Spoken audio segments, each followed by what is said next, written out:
Ano ulit tinawag mo sa akin? Nanigas si Cassie sa tunog ng tawa ni Jace. Itinaas niya ang ulo upang makita ang ngiti sa mukha nito. Sinabi ba talaga niyo ng malakas? Candy man, kasi ang narinig ko eh. Dagdag pa ni Jace. Talaga? Paiwas na tanong ni Cassie. Saka idiniin ng mga palad sa mga nagiinit na pisngi. Interesting. Anong ibig sabihin nun? Umalis siya sa kandungan ni Jace, saka inayos ang nagulong damit habang pinipilit na nag-isip ng matino. Ang ibig sabihin nun, yung nangyari. Huminto si Cassie. Nagiinit ang mga pisngi. Paano ba niya pasasalamatan si Jace sa ginawa nito? Hindi pa niya naramdaman ang ganoon sa ibang lalaki at lalong hindi mula sa isang lalaking hindi niya karelasyon. It means that was amazing, kaya salamat. Matapat na sagot niya. The pleasure's all mine. Pasensya na, hindi ka... Dumako ang kanyang mga mata sa naguhumindig nitong pagkalalaki. Itinaas ni Jace ang kanyang baba, saka sinalubong ang kanyang mga mata. Ayos lang kasi, hindi na ako bata, kaya ko maghintay. Kinintala nito ng halik ang tungki ng kanyang ilong bago tumayo. Sa kasamaang palad, pareho natin kailangan maghintay dahil late na tayo. Late? Late saan? Sa halip na sumagot ay hinawakan ni Jace ang kanyang mga kamay at hinila siya patayo mula sa sofa. Mag-ayos ka na sa banyo kung gusto mong sumama sa akin, ayun o. Turo nito ng direksyon. Saka tinapik ang kanyang pangupo. Sige, pero saan tayo pupunta? Tanong niya. Hinawi nito ang kanyang buhok, saka hinalikan siya sa leeg. Sa Sky, kasama ko ngayong gabi. At kailan pa siya pumayag? Pero hindi na naituloy ni Cassie ang sasabihin dahil nasa mga labi na nitong naglalaro sa sensitibong bahagi ng kanyang tenga ang kanyang isip. Gumuguhit ang masarap na sensasyon sa kanyang gulugod. Tumunog ang doorbell at marahang kinagat ni Jace ang kanyang tenga. Ang mga damit mo na siguro yan. Huwag kang masyadong magtatagal. Hindi natin gustong malit ng sobra. Ang sabi ng banyata, saka lumabas na ng silid. Kinuha ni Cassie ang kanyang bag sa ilalim ng coffee table. Pagkatapos ay nagmamadali na nagtungo sa banyo. Alam niyang napilitan lang siya. Pero wala siyang pakialam doon. Ang kailangan niya ay oras para makapag-isip. Agad niya sinipat ang sarili sa salamin na makapasok sa banyo.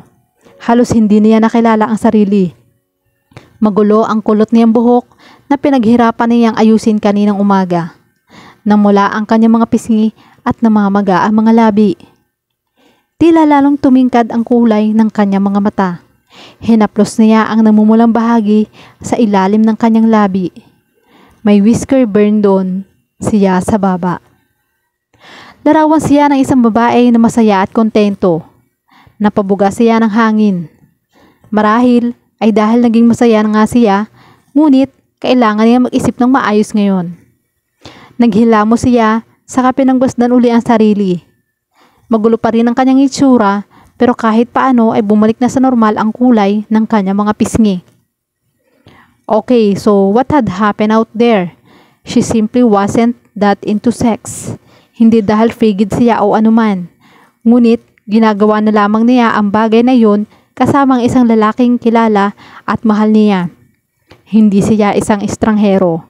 Pero walang dudang ginawa niya ayon ngayon kasama si Jace. 1 minute they'd been talking. Then they'd been kissing, and then she'd been begging him to bring her to the most earth-shattering orgasm of her life. At iyon ang eksaktong ginawa ng lalaki. Napakunoot-noo si Cassie. Paano nalaman ni Jace kung paano at saan siya hahawakan? Paano nito nalaman kung ano ang kailangan niya? Dalawa lamang ang naging nobyo niya, ngunit wala iniisa sa mga nito, kay Lance at David, ang nakapagpawala ng katinoan niya sa isang simpleng haplos tulad ng ginawa ni Jace. What had happened to her smart, safe, sensible, measured approach to sex and intimacy? Kinuha ni Cassie ang cellphone sa kanyang bag. Saka idinayal ang numero ni Nessa. Kailangan niya ng payo ng isang eksperto at alam ng best friend niya kung paano pakikibagayan ng isang lalaking tulad ni Jace dahil marami ng karanasan ng kaibigan sa mga katulad ni Jace. Walang duda na isang ang Candyman si Jace. Ngunit ngayong nasiguro na niya yun, hindi na niya alam ang gagawin. Sasama ba siya sa lalaki ngayong gabi para tapusin ang isang bagay na naumpisa nila o susundin niya ang sinabi ng isip na tumakbo at lumayo hindi lang sa lalaki kundi maging sa mapusok na babaeng sumasanib sa kanya? Kasalanan niyon ni Nessa. Naisip ni Cassie habang hinihintay na sagutin ang kaibigan ng tawag niya. Kasalanan nito kung bakit napunta siya sa katawa-tawang sitwasyon na iyon. Kung sana ay sinarili na lang ni Nessa ang opinyon, hindi sana siya nagpadalos-dalos sa pagtanggap sa imbitasyon ni Jace umpisa pa lang at mauuwi sa isang nakababaliw na karanasan sa sofa nito. Hello? Si Nesto? Kumusta? Bahagay napawi ang tensyon ng nadaraman kasi pagkarinig sa pamilyar na boses ng kaibigan. Densa ko to. Pabulong na sagot niya. I'm in trouble. What kind of trouble? Sagot ni Nessa na agad na naging seryoso ang boses na nagpaalala kay Cassie kung bakit ito ang pinakamagandang lapitan sa oras ng krisis. Naalala mo ba si Jace Rivas? Oo naman, si Jace the Ace, bakit? Nakita ko siya ngayong gabi at nandito ako ngayon sa loob ng banyo nila sa Raffles at muntik nang may mangyari sa amin kanina. Pakipaliwanag ang ibig sabihin ng muntik nang may mangyari. Ang sabi ni Nessa hindi man lang nagulat sa inamin niya. I had an orgasm. I really amazing orgasm. Bulalas ni Cassie. Hindi siya komportableng ikinuwento sa ibigan ang kadetalye. Pero siya ay hindi. Hindi lang muntikan yon. Pumuno sa linya ang nasisiyang halakhak ni Nessa. Kung ganoon, nakahanap ka na rin sa wakas ng Candyman mo. I always knew that boy looked fine for a reason. Wag na wag mong babanggitin sa akin ang tungkol sa estupidong Candyman na yan. May problema ako at kailangan mo akong tulungan ngayon. Para sa akin, hindi naman problema yan eh. Gusto na yan sumama ako sa kanya ngayong gabi. Pagpatuloy ni Cassie na hindi pinansin ang obserbasyon ni Nessa. Sa isang party sa Sky, napanguso siya. Sa isang party na wala siyang ideya kung tungkol sa ano dahil yung magkwento ni Jace on the understanding that when we get back, we'll take this farther, a lot farther. At ayaw mo nun? Hindi sa ayaw ko. Hindi ko lang alam kung dapat ba akong pumayag. Hindi ko pa naranasang makipag one night stand. Paano kung higit pa rin ang gusto ni Jace? Hindi pa ko handa sa panibagong relasyon. Lalo na sa isang lalaking, Cass, tumigil ka muna. Masyado mong ginagawang komplikado ang lahat. Ang tanong lang naman dito ay kung masaya ka ba? Oo, pero wala. Putol ni Nessa sa sasabihin niya. Naging masaya ka? Sunod na tanong, pinilit ka ba niyang suklian ang mga ginawa niya? Hindi. Mabuti. Kung ganon, anong problema? Nag-enjoy ka at hindi ka niya pinipilit na gawin ang isang bagay na ayaw mo. Hindi mo naiintindihan eh. Hindi siya ang problema, kundi ako. Hindi ko alam kung ano ang sumapi sa akin. 1 minute he was kissing me. And the next I lost control. Para bang hindi ko kayang pigilan yung sarili ko. Ang bilis ng mga pangyayari. Ngayon ko lang ito naramdaman at natatakot ako. Hindi nakatulong sa nararamdaman niyang pagkabahala ang mahinang tawa ni Nessa. Welcome to the club. Anong club? The Really Amazing Sex Club. Masyado nang late ang pagpapamember mo. Tumutok si Cassie sa pagkalma sa sarili habang nagbibiyahe sila palayo ng Raffles Hotel. Ang lumabas kasama ang isang hunk na lalaki para magtungo sa isa sa pinaka-hot night spots ang kailangan niya para matakasan ang lungkot na nadarama. Hindi niya iisipin ng sobra ang sitwasyon at kung ano ang dapat niyang ikilos. Malaki ang epekto ng panluloko ni Lance at Tracy sa tiwala niya sa sarili. Inakala niyang makakalimot siya pero ang katotohanan, may maliit na bahagi niya na sinisisi ang sarili sa nangyari. She hadn't done enough. Been exciting enough to keep Lance interested. At ang maliit na bahaging iyon ay parang sugat na patuloy na nagnanaknak. Dahilan para magduda siya sa sarili. At ngayong gabi, babawiin niya ang nawala sa kanya. Magmo-move on na siya ng tuluyan. Isang mainit na palad ang lumapat sa kanyang hita. Hinaplos ni Jace ang kanyang tuhod at nangatal siya. Tumatagos ang init ng palad nito sa suot niyang bagong legging sa kapalit ng nabasa kanina. Sandali lang tayo doon kaya hindi ka dapat kabahan dyan. Hindi ako kinakabahan, sabi ni Cassie. Saka napagtantong, totoo sa loob ang sinabi. Hindi masamang makilala niya ang lalaking una't huli na marahil niyang fling. Isa pa, natutuwa siya sa mga social gathering dahil marami siyang nakikilala sa ganoon. At gusto niyang makita si Jace na kasama ang kaibigan nito dahil ang dating Jace na kilala niya ay walang kaibigan kahit napakarami ng naging nobya ng lalaki. Kaninong party pala yun? Isang associate lang. Siya ang rason kung bakit nasa Pilipinas ako. Alam mo ba, kung hindi niya ako kinulit na magpunta rito, hindi sana tayo magkakasama ngayon. Humilig si Jay sa kanya, saka hinalikan siya sa leeg. Bumilis ang kanyang pulso. May mga bagay akong mas gustong gawin. Bulong nito sa kanya, saka suminghot. Ang bango mo. Sino siya? Tanong ni Cassie na pinipilit na huwag matangay sa labi ni Jace na naglalanda sa kanyang collarbone. May relasyon ba kayo? Pinilit niya isatinig ang tanong na yon at dagli rin siyang nakadama ng pagsisisi nang tumigil si Jace sa ginagawa. Hindi niya makita ng malinaw ang ekspresyon sa mukha nito dahil sa malamlam na liwanag ng kotse. Napakalakas ang tibok ng kanyang puso habang naghihintay sa sagot ni Jace. Tulad ng sinabi ni Nessa, bata pa siya at walang asawa. Pero masyado siyang nagpapadala sa pagpapantasya kaya nakalimutan na niyang itanong kay Jace ang tungkol sa bagay na iyon. Alam niyang playboy ang lalaki at hindi nito iyon itinago kaya wala siyang karapatang madismaya.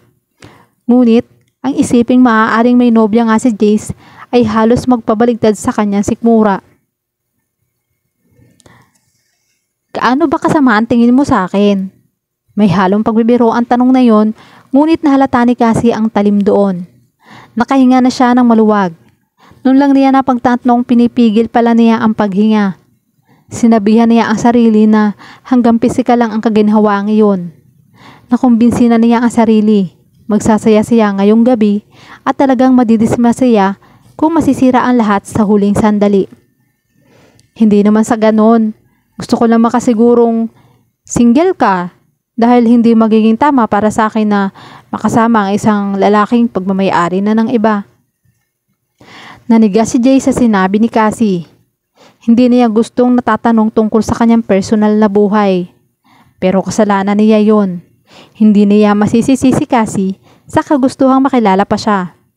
Masyado niyang minadali ang mga bagay-bagay sa kagustuhang pagbigyan ang sarili at hindi niya maiiwasang magtanong ang dalaga. Hindi niya pinlano na magpadala sa sitwasyon. Gusto lang niyang matikman ang mga labi ni Cassie. Pero pagkatapos niyang magawa iyon, ay nilamon na siya ng pagnanasang higit pa roon ang matikman. Dapat lang siyang bigyan ng award para sa ginawang pag-arte kanina. Sa pagpanggap na hindi siya apektado. Pero pinigilan niya ang sarili. He'd learned from experience that losing control and rushing into sex was never a good idea.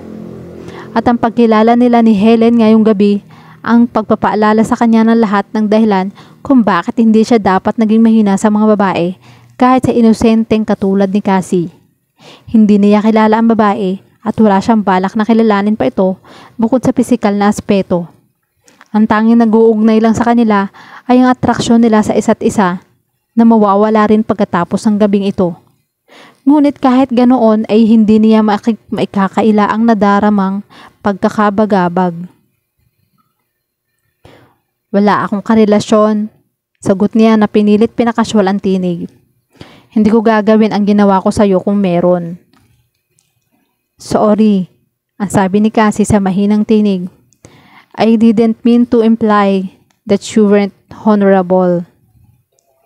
Napahalakhak si Jay sa katapatan sa tinig ni Cassie. Dagling na pawi ang pagkabagabag niya. Inilagay niya ang isang kamay sa baywang ng dalaga, saka kinabig ito palapit sa kanya. Cassie, the one thing I've never been is honorable. Isunubsob niya ang mukha sa leeg ng dalaga at hinayaang magtagal ang mga labi sa likod ng tainga nito. Kung alam mo lang kung paano ko balak mag-take advantage mamaya, malalaman mong kabaligtaran ako ng isang kagalang-galang. Tumawa si Cassie na nagdulot sa kanya ng iba't ibang emosyon. Kiniling nito ang ulo sa kanya, saka sinalubong ang kanya mga mata. Wala akong natatandaang pumayag akong sumama sa iyo mamayang gabi. Wala nga, pero sasama ka. Ano yang muling bumalik ang kumpiyansa sa sarili ng dilaan ni Cassie ang ibabang labi. Pinagala niya pababa sa hita nito ang kanyang kamay. Gusto mo bang ipaalala ko sa iyo kung gaano ako kagaling mangumbinse? Hinuli ni Cassie ang kanyang kamay, saka ibinalik sa baywang nito. Hindi natin gustong biglain ang driver, hindi habang nagmamaneho siya. Para bang on cue, bumaba ang screen at nagsalita ang taong pinag-uusapan nila. Narito na tayo, Mr. Rivas. Ang bilis natin. Wala kasing traffic ngayon gabi, sir, sagot ng driver.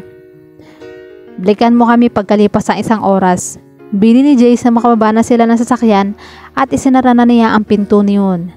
Sapat na ang oras na yon para makalma niya ang sarili at makontrol ang sitwasyon bago pa niya sunggaban si Cassie. Napuno ng pananabik ang sistema ni Cassie nang tumapak sa lobby kung saan naroon ang Sky. Para siyang kinikiliti at malakas ang pintig ng kanyang puso dahil sa natural na amoy ni Jace na tumutukso sa kanyang ilong at nang pisilin ng magaspang nitong kamay ang kanyang kamay. Magpapakasaya-saya ngayong gabi. Kalilimutan muna niya ang bukas at ngayon lang ang iisipin. Ulit-ulit na sinambit ni Cassie na isip ng mantra ni Nessa. Napasinghap siya nang tumambad sa kanyang paningin ang magandang rooftop bar. Iba't iba ang suot ng mga taong naroon. Mayroong naka-ball gown at designer suits at mayroon ding nakapantalong maong. Bahagyan na lamang na nasasapawan ng musika na nagmumula-mula sa isang live band ang kwentuhan ng mga bisitang nagkakasiyahan. Natutok ang pansin ni Cassie sa isang dingding na gawa sa purong salamin kung saan makikita ang makapagpigil hiningang tanawin ng syudad sa gabi. Wow!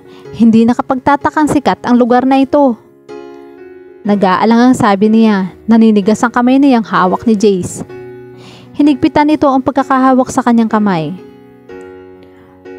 Oo, alam talaga ni Helen kung paano magpa-party. Sabi nito sa tonong hindi naman halatang napahanga. Sino si Helen? Tanong ni Cassie, ngunit bago pa man niya makuha ang sagot na tanong ay nanigas sa si Jace sa tabi niya. Nagtagay sa mga bagang nito nang maglakad patungo sa kanila ang isang matangkad na babaeng nakasuot ng pulang gown. Sobrang payat ng babae. Kung hindi man isang supermodel, maring anorexic ang babae. Pinili ni Cassie ang una dahil sa nakatawag pansin ng mukha ng babae na madalas makita sa covers ng mga fashion magazine. Hinapit siya ni Jay sa baywang. Narinig niya itong nagmura ng mahina. Hello, lover boy! Bati ng babae na makalapit sa kanila. Halos kasing tagad na nito si Jace dahil sa suot na sapatos na 6 na pulgada ang takong. Pakiramdam ni Cassie ay unano siya. Ang tagal nating hindi nagkita, sabi pa ng babae na hinilikan si Jace sa mga labi. Inalayo ni Jace ang sarili sa babae. Nasaan ba si Brian? Malay ko. Hindi ako nagpunta rito para makipaglaro, Helen. Naiinis na sabi ni Jace. Ito pala si Helen. Tumawa ang babae. Ang pagpilantik na makakapal nitong pilik mata ay kabaligtaran ng ginagawang lantarang pang-aakit. Huwag kang ang killjoy. Nalapit nito sa dibdib ni Jace ang magandang daliri. May magandang balita ako sa iyo. May mga kaibigan akong dapat mong makilala. Kinausap ko na sila at excited na silang malaman ang lahat tungkol sa artisan para makapag-invest sila sa kumpanya. Alam mong hindi ako naghahanap ng investors. Wag na nga matigas ang ulo mo. Hindi mo naman ibibenta ang artisan eh. Alam ko kung gaano kahalaga sa iyong kumpanya. Nakita ko ang lahat ng paghihirap mo ron. Nakuha ko na ang gusto ko, sagot ni Jace. Hindi ako sentimental pagdating sa negosyo, lalong-lalo na sa nakaraan ko. Nakadama na pagkabahala si Cassie sa malamig na tinig ng binata. Tumikim siya ng malakas dahilan upang mabaling sa kanya ang mga mata ni Helen. Tinignan siya ng babae na para bang noon lang siya napansin ang presensya niya. Ngunit hindi ito nag-abalang ipakilala ang sarili. Ang nakakita niya kay Helen ay galit na may kalakip na sakit at kalungkutan. Dahilan para hilingin ni Cassie na maglaho sa kinatatayuan. Kukuha lang ako ng maiinom natin ha. Paalam niya kay Jace. Kung ano man ang ugnayang mayroon ang dalawa, nasisiguro niyang mas mabuti kung wala siyang nalalaman. Sasamahan na kita, sagot ni Jace. I'll catch you later, Helen. Ngunit bago pa man sila makalakad ay humarang na ang babae sa daraanan ng lalaki. Anong problema, Jace? Anito sa mataas sa tinig na kumuha sa atensyon ng ilang bisita. Hindi ka ba komportableng ipakilala ang malanding ito sa asawa mo? Marahas na nagmura si Jace kasabay ng daluyan ng shock at di makapaniwala kay Cassie. Asawa? Naginit ang mukha ni Cassie dahil sa tinging ipinupukol ng mga bisita sa kanya. Hindi na niya naiintindihan ang mga sinasabi ni Jace dahil umuugong na ang kanyang mga tainga.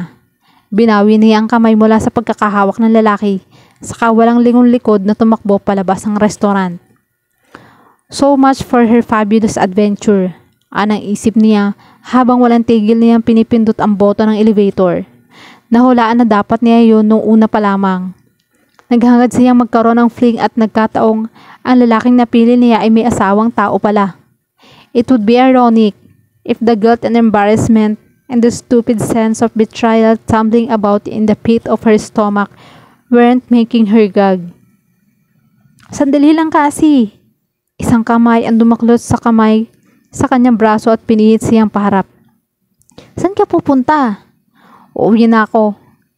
Hindi ko asawa si Helen, wika ni Jace. 5 taon ang annulled ang kasal namin. At akala ko kanina kasama niya ang fiancé niya kaya hindi ko naisip na mangyayari to. Salamat naman na pinaalam mo sa akin ng bagay na yan. Sarkastikong sabi ni Cassie para pagtakpan ng pag-iinit ng mga mata. Ano ba ang ikinagagalit niya? Wala siyang kinalaman sa relasyon ni Jace at dating asawa. Mas okay nga lang sana kung sinabi mo sa akin na mas maaga eh. Gaya nung tinanong kita kanina sa kotse. Hindi ako interesadong pag-usapan si Helen o ang tungkol sa naging buhay namin bilang mag-asawa. Wika ni Jace na para bang tama lang na hindi sabihin ng isang napakahalagang impormasyon. Tinanong kita kanina kung may karelasyon kayo o may karelasyon ka.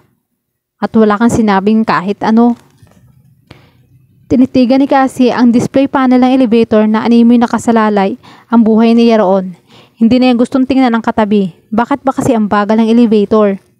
Kailangan niyang makaalis bago pa siya makagawa ng isang katangahan katulad ng pag-iyak sa harap ni Jace.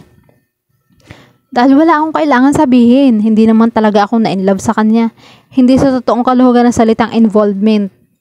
6 na buwan lang ang aming pagsama at pinagsisisihan ko yung simula pa lamang. At hindi ko na problema kung iniisip niyang may relasyon pa kami. Sinapo ni Jace ang kanyang baba, saka pinihit ang kanyang mukha paharap dito. Pwede bang tingnan mo muna ako habang nagmamaktol ka? Hindi ako nagmamaktol. Tumas ang isang sulok ng labi nito. Iyon ang tingin ko eh. Excuse me, hindi ikaw ang sinabihan ng malandi sa harap ng 300 tao. Tuluyan ang napangiti si Jace.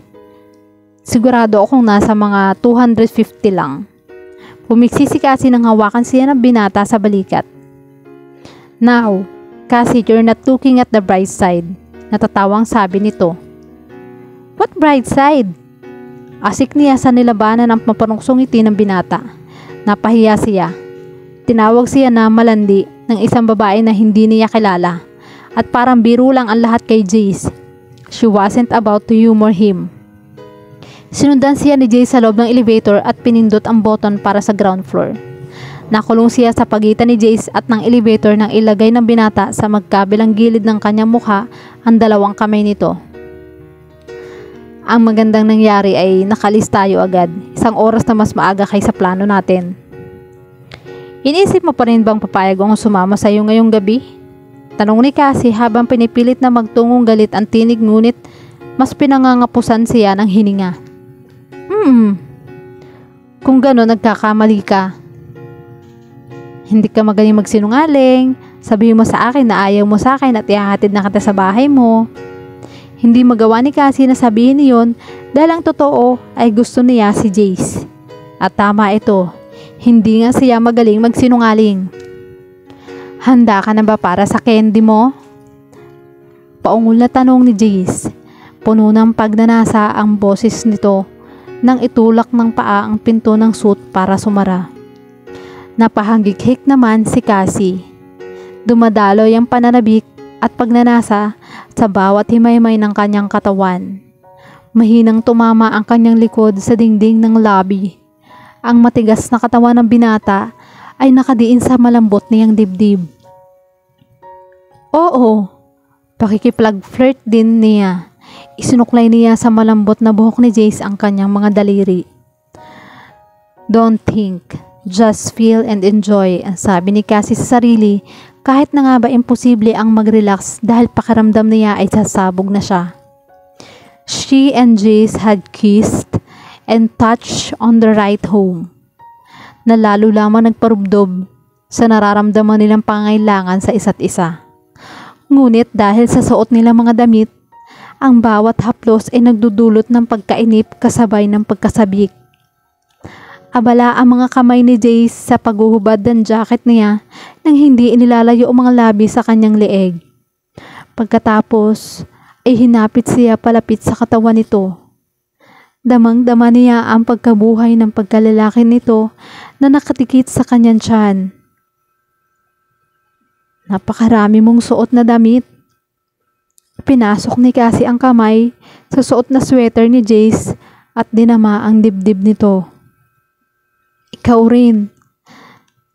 Daing niya at ipinaglakbay ang mga dulo ng daliri sa pipis at matigas nitong tiyan. Nanginig si Jace.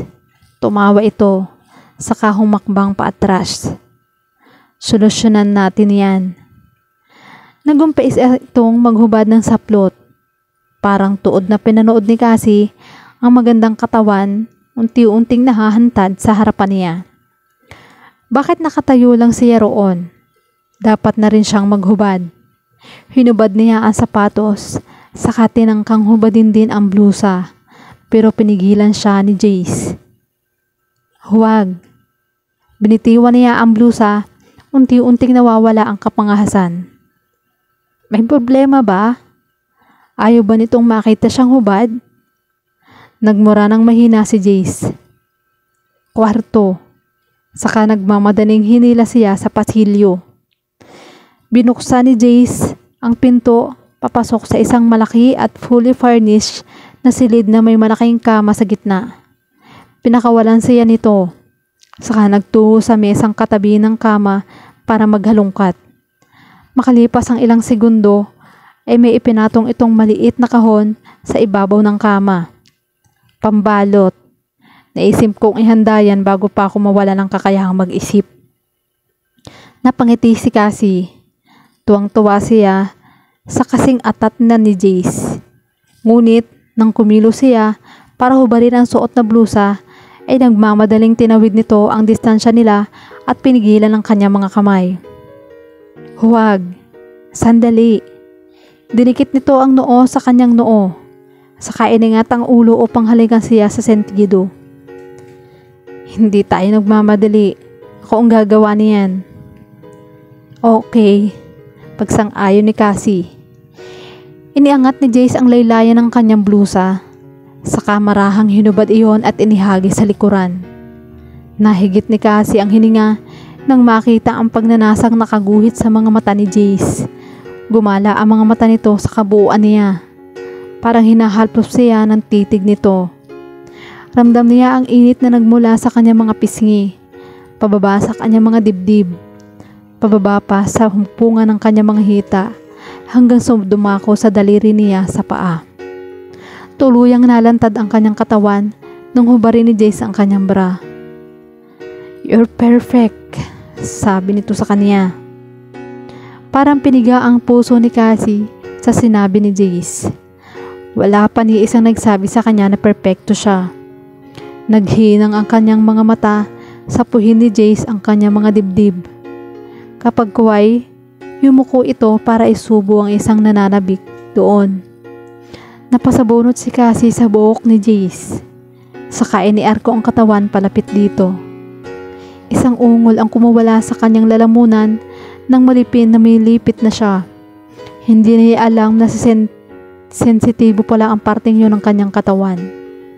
The pressure built and intensified at her core as sparks of fire originated in her nipples, fanned out across her breast, then darted down to her center. Napapikit si Cassie. Tila nawala ng lakas ang kanyang mga binti nang lumipat ang mga labi ni Jay sa isa pang umbok. Saglit itong tumigil upang hubarin ang suot niyang tights at panty. Saka muling pinagpatuloy ang pagpapala sa kanyang mga dibdib. He planted his palm against her stomach, pressed the heel of his hand onto her aching center, then delved into the curls of the apex of her thighs. He circled for several agonizing seconds, then flicked his finger over the heart of her. She cried out, back against his palm, the sparks triggering an explosion of need that reared up and crashed through as he continued to rub the swollen numb. Naibaon ni Cassie ang mga kuko sa balikat ni Jace nang maramdaman niya ang tuluyang pagdaloy ng sensasyon sa kanyang kaibuturan na nagpawala sa kanyang lakas. Tuluyan ang bumigay ang kanyang katawan. Isang tawa ang kumula sa mga labi ni Jace. Saka ito yumuko at binuhat siya pabalikat nito. "Come on, Cassie," anito habang tinatapik ang kanyang pangupo. "Time for bed." Lumakad ito patungo sa kama at binaba siya pagdating doon. Tulirong pinanood niya si Jace habang hinuhubad ang suot na pantalon at boxers. Kapag kaway, sumampa na ito sa kama.